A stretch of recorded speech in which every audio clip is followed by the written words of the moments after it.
Good evening. It happened just 80 feet off the ground today at Dallas-Fort Worth International Airport. A Delta jetliner with 107 people on board, crashing just after taking off, breaking into pieces and bursting into flames. 13 people are dead. More than 90 others are in the hospital tonight. This is not only a story about death and destruction, this is also a tale of survival. We get more on that from Bill Brown in Dallas.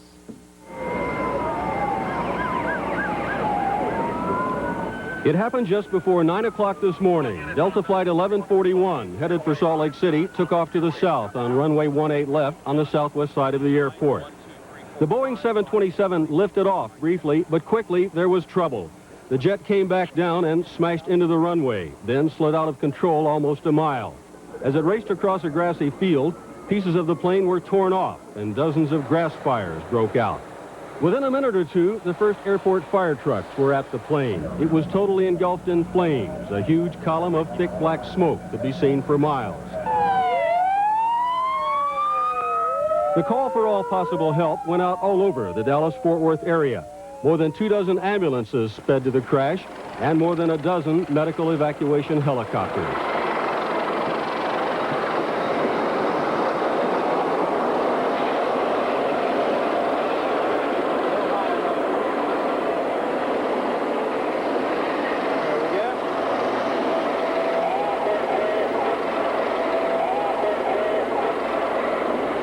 Three Care Flight helicopters came in to take out the injured. Military helicopters also were pressed into service. A team of doctors and nurses from Parkland and other local hospitals immediately set up a triage area to care for the injured. As that was going on, firefighters were still putting out small fires inside the crushed airplane. Amazingly, some of the passengers walked away from the burning wreckage almost unhurt. Many suffered only minor cuts and bruises. I was looking through like first class, and the whole front of the fuselage was just squished like an accordion. There was a lot of panic. There was just a lot of commotion. Again, I couldn't see from where I was, but in the rear there was just a lot of commotion. People climbing over one another? People climbing, yeah, and that's how I got out of the airplane, really. A lot of screaming? A lot of screaming. The first paramedics to arrive say they saw 30 to 40 survivors walking around, some of them in a daze. The less seriously injured were helping the more seriously injured as they walked away. Were there people rescued who might have been burned to death without people getting to them in time? Yes, I'm certain there were. The plane's captain, Larry Davis, was pinned inside the partially crushed cockpit. The plane still burned as the rescuers raced to get him out. We went in and he was in the cockpit and he couldn't move because his back was hurt. He was complaining his back was hurt. He was in pain? Yes, sir. Was he still strapped in? Yes. Okay. And so we got a short backboard on him, and then we had to put a long backboard on him, and then we took him out of the door that's there open now. Just what went wrong still is not known. It's believed the plane got barely into the air, then flames spewed out of the left engine. Then apparently the landing gear on the left side of the plane collapsed, causing the left wing to dip down onto the runway. Then the jet hit the ground and rocked back and forth on a terrifying slide. One of the passengers calls Captain Davis a hero, saying he did a remarkable job of getting the crippled plane down and probably saved a lot of lives. This afternoon, there was the somber job of removing the 13 bodies. But over and over, people looked at what's left of Flight 1141 and said, it's incredible that anybody got out alive. Bill Brown, DFW Airport. And the latest word is that 34 of those people hospitalized are still in the hospital tonight. In Atlanta, a Delta spokesman says the engines on Flight 1141 were fairly new ones, not the ones that originally came with the 727. Pratt & Whitney, manufacturers of those engines, is sending representatives to help with the investigation.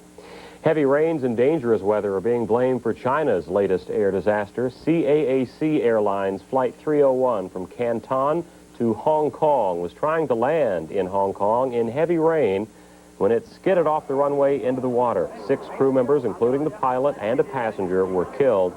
The bodies of the crew found submerged in the front part of the plane. In all, 15 of the 89 people on board were hurt, including 2 Americans. Right now, a search is underway for the airliner's flight recorder. In Poland, Solidarity leader-elect Wałęsa is urging the striking workers to settle their local grievances and end 2 weeks of labor turmoil. Owinsa says national issues such as the legalization of the banned trade union Solidarity will be discussed in talks with the government very soon. Owinsa's statements follow a 3-hour meeting with Polish officials. The government wants a crippling series of strikes to end before beginning roundtable talks about the workers' demands.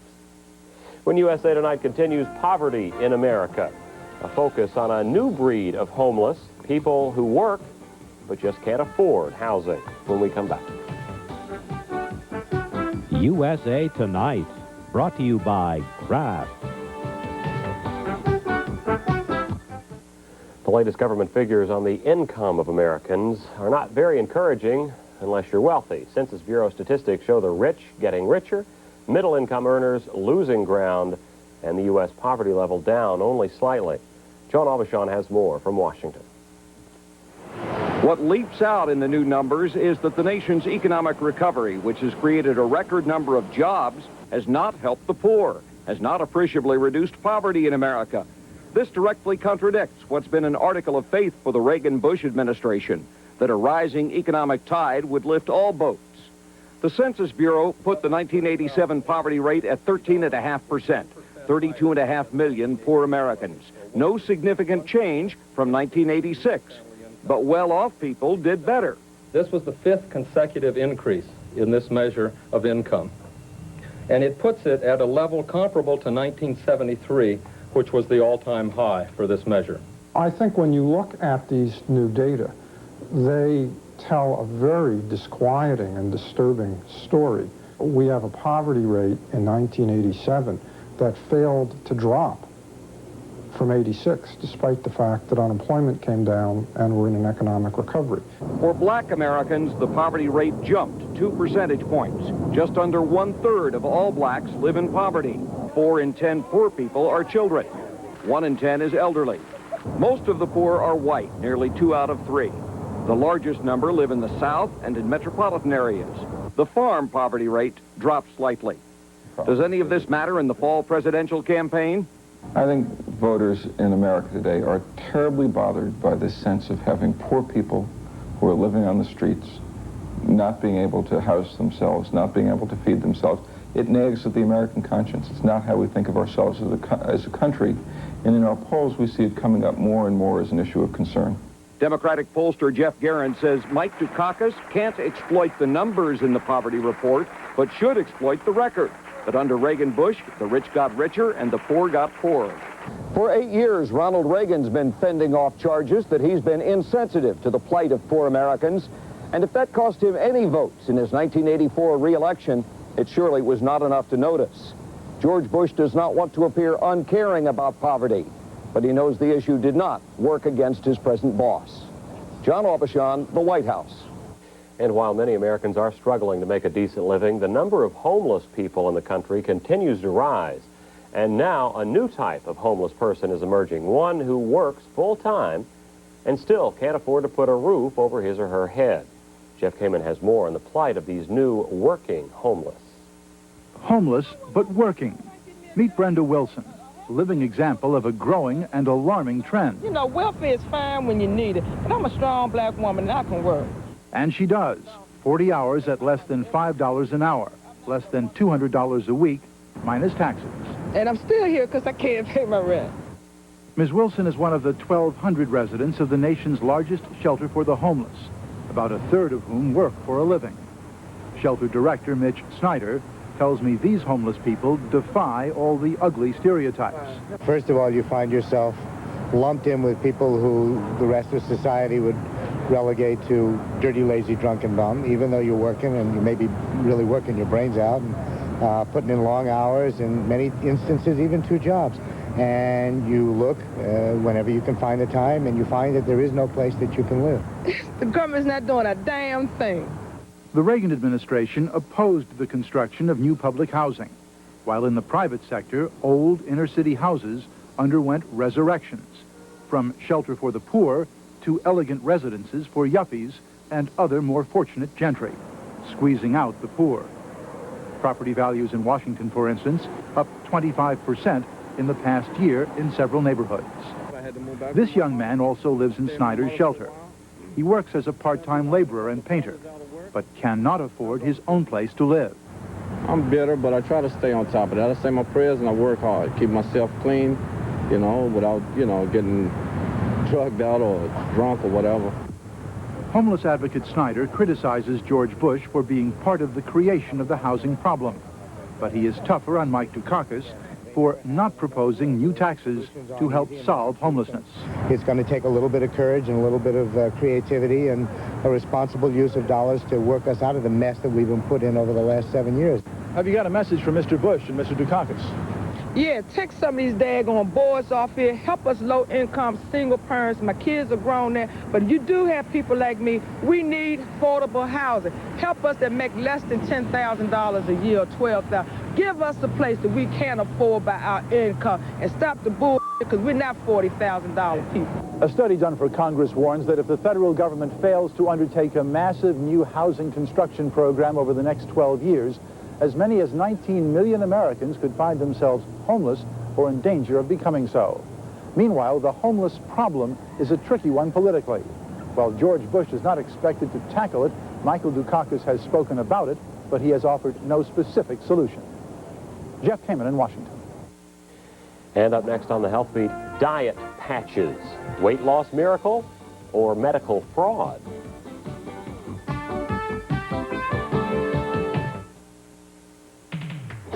USA Tonight's Health Feed is brought to you by Ryopan. When it comes to losing weight, there can be a thin line between fat loss and fraud. The latest craze in America's huge appetite for scaling down is the so-called diet patch. Karen Hasby reports it's creating a briar patch of sticky issues. Originally, I lost 8 pounds wearing it.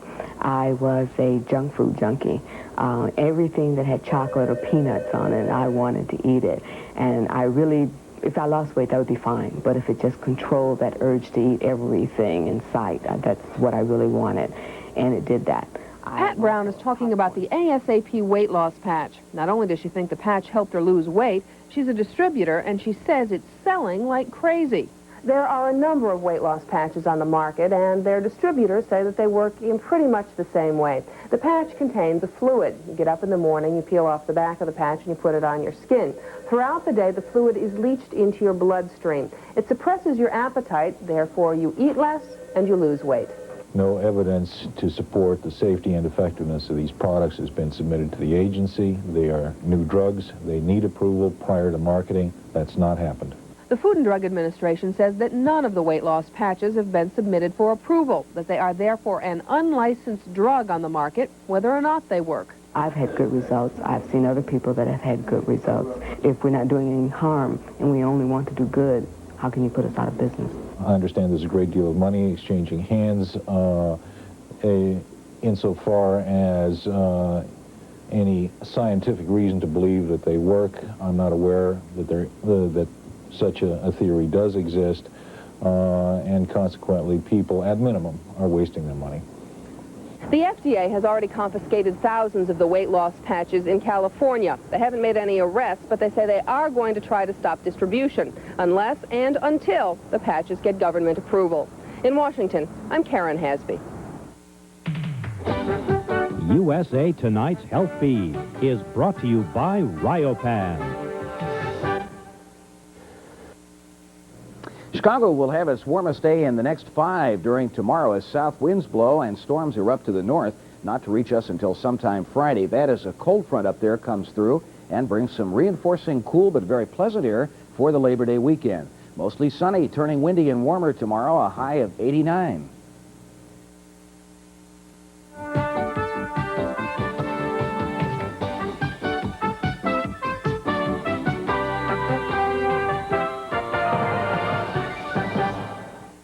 The Sunshine State is in the grips of lotto mania tonight, that rare ailment brought on by a combination of pure greed and the largest prize ever awarded in a state lottery.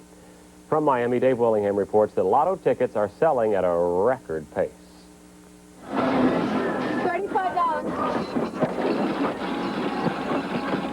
Lotto fever is epidemic in Florida tonight. computerized machines whirring and clicking and spitting out millions of $1 chances on what will be a USA record jackpot. Florida lottery officials announced this afternoon that Saturday's lotto drawing will be for at least $52 million.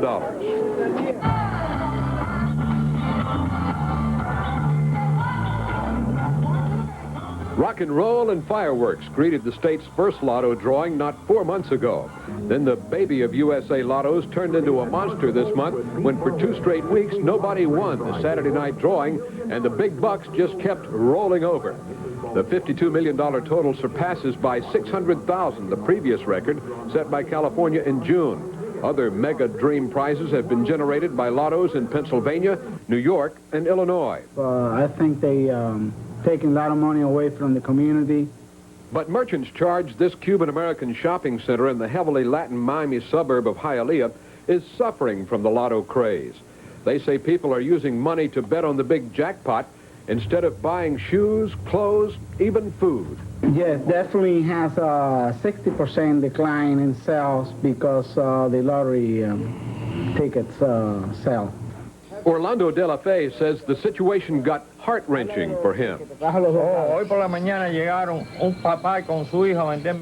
He says a father came into his pet shop yesterday with 2 rabbits belonging to his son. He offered to sell the rabbits to me, says Orlando, for almost any price, even $5. I know he paid $70. He wanted money to play the lotto. De La Fe says he threw the man out of his shop. Vasquez, who returned his lottery license in protest, says the lotto is siphoning off so much money from the local economy, he expects many small businesses to lay off employees, maybe even close. He predicts increased crime as a result, but says he will not stand and watch. We are going to show up there with 3-4 buses full of people, business people, to protest the way of handling the lottery, though. Lottery officials in Miami declined to discuss the Vasquez plans and charges with us. Meanwhile, lotto fever burns on, with officials predicting the $52 million jackpot could go even higher. I'm Dave Willingham in Miami. And finally tonight, far from lotto mania, another sort of mania in Florida as the sun sank in the sky tonight. 238 gun-toting gator hunters were setting out to go jaw-to-jaw with the estimated 1 million overpopulated Florida alligators. The first statewide hunt in 26 years has attracted one man and one man only from the north. 25-year-old Columbia College student Thomas Alpern is taking to the waters of Lake Okeechobee tonight, along with the people who know what they're doing. He's hired himself a guide, though, who is a professional gator hunter. The guide says of Alpern, this guy doesn't know an airboat from an air hose. I'm here to make sure we get the gators and not vice versa. And if the unlikely pair does bag some gators, they'll split the take from the gator hides. Of course, since Alpern has never hunted anything since he shot a bird with a BB gun, there's a good chance there won't be much to split. That's USA Tonight. I'm Brad Holbrook. Thanks very much for being with us. Hope to see you back here tomorrow night. Good night.